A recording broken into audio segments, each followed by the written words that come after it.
Hello mga kalinga. Panibagong reaction video na naman po ang inyong matutunghayan sa gabing ito. At syempre ang ating re-reactionan po mga kalinga ay ang isa sa mga upload videos po ni Roel of Malalag. Ito po yung mga kalingap ang tungkol sa kanyang pabahay po ni Nanay Francia. Update. Kahit na wala po si Roel of Malalag dito po sa Daet, meron po siyang update lagi sa kanyang proyekto, lalo na sa pabahay niya po dito sa Daet. So ito po ay binablog po or ang may atas dito ay si Glyza Barona, yung asawa po ni Alex Librada. So panoorin po natin mga kalingap yung vlog po ni Glyza tungkol dito sa bahay po ni Nanay Francia, pero uploaded po ito sa channel po ni Roel of Malalag.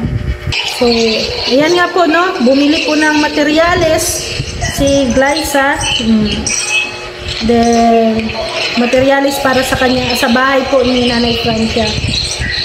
Ayan nga po, at syempre kahit na wala po si Roel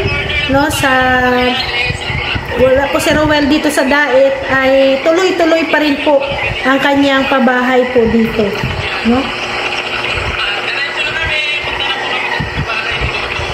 So ayan nga po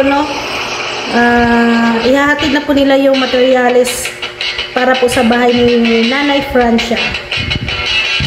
Kasi Nanay Francia po mga kalingap, ito po yung lola na nakatira po sa Bakawan, Ito po si Nanay Francia ay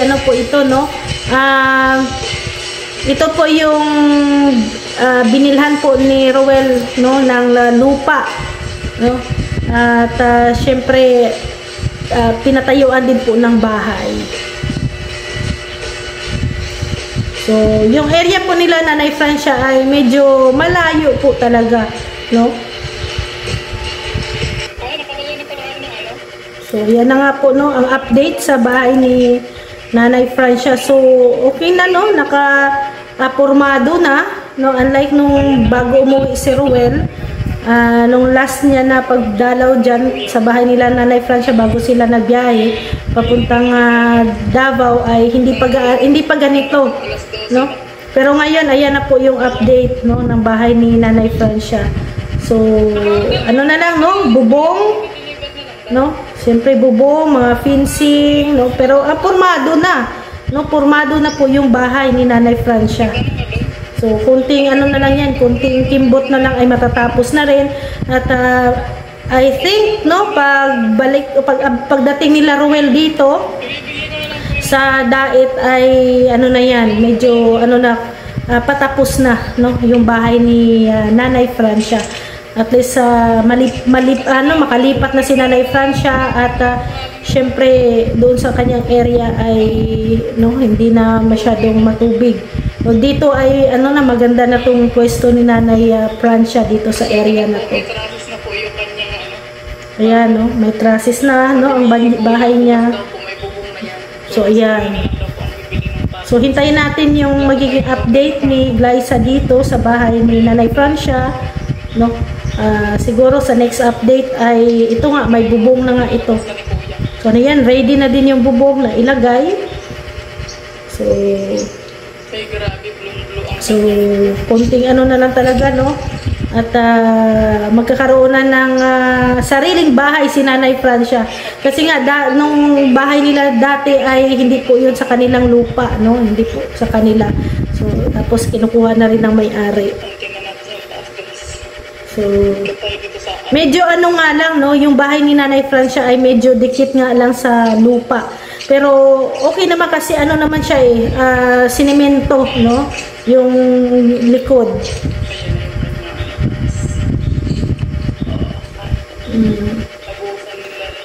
Pag naman yan, pag simentado naman sa likod, hindi naman yan, safe naman yan, hindi naman siya sabing mataas masyado ang lupa. Simentado na siya yung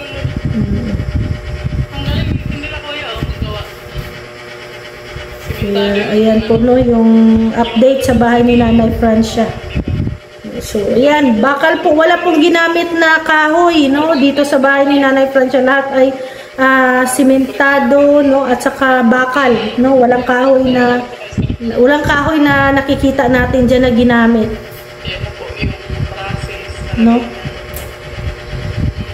So ayan, ginastusan po talaga, kahit ganyan lang po kaliit yung bahay ay nako, mahal din po yan, no, hundreds din po ang gastos diyan, no, sa bahay na yan. Kahit sabihin mong konti lang yan, pero no, mahal na po kasi yung materialis ngayon, then ang labor pa, no, mahal na rin. Kaya swerte po talaga ang mga beneficiary, no, na binabahayan po ng Kalingap. Ayan, ayan, si Nanay Francia, actually si Nanay Francia lang naman talaga yung para titira, diba, dito sa bahay na to. So, parang isang kwarto, no?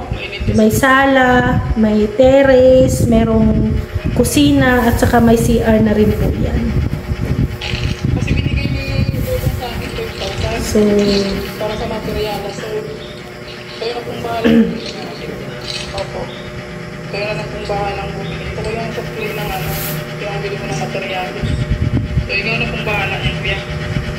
at saka ano po, si Nanay Francia ay ano din naman po, dumadalaw-dalaw din po dito sa bahay niya. Siyempre, excited din siguro ang matanda, 'di ba, na matapos din ang bahay niya, makita ang improvement ng bahay niya.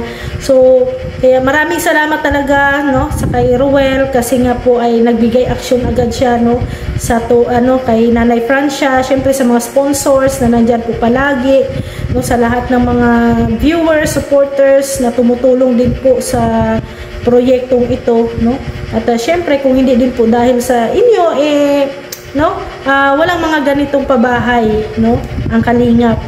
Kaya laking tulong kayo at magiging proud din po kayo, no, sa mga naitulong po ninyo. Syempre kahit sa panunood lang yan ay tulong na din po yan, no, nakakatulong na din po kayo sa mga vlogger, no, lalo na sa mga may pabahay kagaya ni Ruel, no, na sinusuportahan po ninyo palagi. So, yan nga po yung mga update, no, update sa bahay ni Nanay Francia, at abangan po natin ang next update, no, sa bahay ni Nanay Francia. Siguro ang next update ay magkaroon na ng bubong, no, at syempre natutuwa po tayo sa pagbabago ng syempre ng buhay ni Nanay Francia, no, at syempre makalipat na po siya sa maayos at matibay na bahay, no, at syempre sarili niya na mismo, no? Sariling lupa, sariling bahay. Kaya maraming salamat po mga Kalingap sa inyong walang sawang pagsuporta. Sa mga hindi pa po nakapanood sa video na to, puntahan nyo po ang channel ni Ruel of Malalag, at doon po makikita po ninyo ang buong update, no, ng bahay ni Nanay Francia. At syempre, please, pakisuportahan din po ang channel ni Kuya Val Santos Matubang, Ate Edna Vlogs, Kalingap Rab, Rachel Morales Vlog, Kalingap Awi, Kalingap Dan, Kuya Brooks Vlogs, and Rex Vlog. Maraming salamat po mga Kalingap. See you tomorrow. God bless everyone. Bye-bye po.